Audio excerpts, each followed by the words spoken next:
Shavua Tov, Gute Woche. I am Rafael Rabinovich. Ezrat Hashem, I'm going to tell story number 181 of the Shivchei of Shem Tov, the oldest source of Baal Shem Tov stories ever published. The title of the story is Lidas Rav Yosef mi Yampoli, the birth of Rav Yosef of Yampol. Says the author of the Shivchei of Shem Tov, he always quotes the source, how he heard the story that he's about to tell, and he says, Shamati, I heard, and I don't remember from whom. So for once we have a story without a recorded source. When the famous Chosid, Rabbi Yechiel Michel of Zlochov, was by the Baal Shem Tov Friday in the morning for Shachris, for the morning prayer, the Baal Shem Tov told him that he should go, or he will go home that day. He didn't think twice. He answered, today is Erev Shabbos, right? Friday morning it's going to be Shabbos, and I don't yet have a carriage. So he went to the Beis Medrash, to the house of study, to learn Shnai Mikra ve'Echad Targum. That is to do twice every pasuk, every verse of the parasha, of the Torah reading of the week in Hebrew, and then once the uncle of Targum in Aramaic. Verse after verse after verse. Right? So he goes to sit to the Beis Medrash, to the house of study, to do this. And then, at the time of eating, I guess lunch, the Baal Shem Tov's wife asked, where is Rav Michel? And the Baal Shem Tov told him that he will go home. So she sent for him, and they found him in the Beis Medrash, and they called him over to eat. When he arrived, the Baal Shem Tov told him to sit down, and told him, sit down and eat, and you will have a carriage.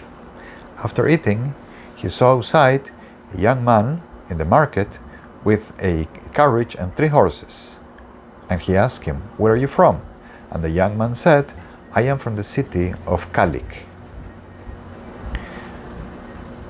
And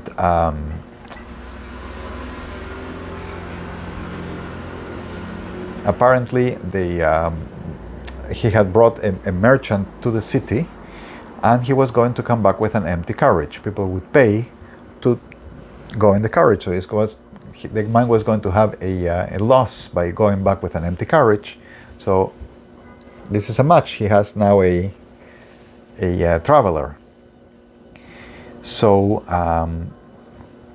they asked him, he was told that the city of Kalik, it was 17 parsas away.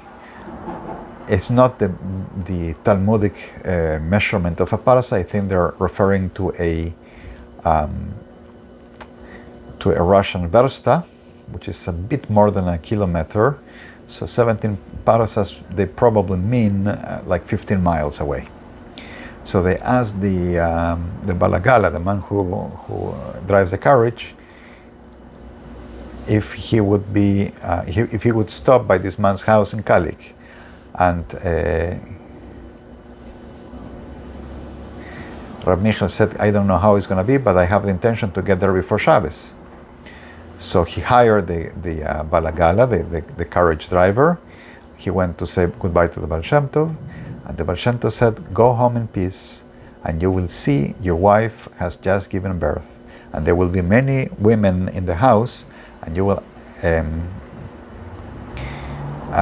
tell her to her ear in a low voice what I showed you, that you will have a male son born with Mazal Tov, with good Mazal, with blessings.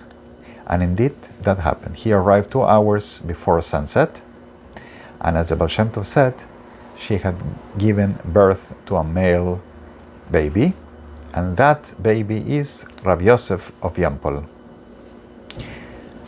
And that's the story, the birth of Rav Yosef of Yampol.